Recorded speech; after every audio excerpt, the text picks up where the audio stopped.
Cabang olahraga atletik PPLP rutin latihan fisik di lapangan Mandala Remaja.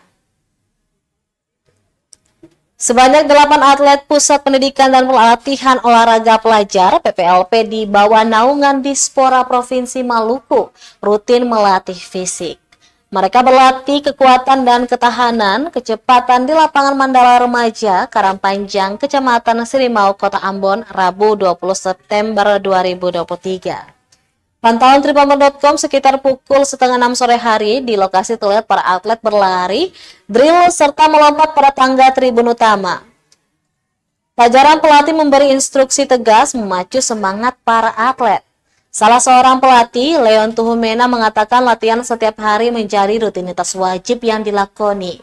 Meski jadwal kejuaraan belum ada, tetapi sebagai atlet, mereka harus mempertahankan kondisi fisik. Dijelaskan latihan hari ini berfokus pada kekuatan. Selain melatih fisik, Tuhumena mengungkapkan bahwa PPLP juga melatih mental dan attitude atlet. Dia berharap agar hal tersebut menjadi bekal mereka di masa depan. Tuhumena berharap agar pelajar-pelajar masa kini bisa serius untuk menjadi atlet lewat PPLP. Pasalnya anak-anak sekarang lebih banyak berfokus pada permainan di gawai.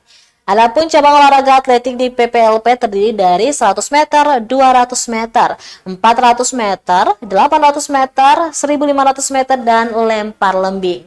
Selain itu ada juga cabang olahraga tinju, karate, taekwondo, dayung, dan sepak bola. Terima kasih sudah nonton. Jangan lupa like, subscribe, dan share ya.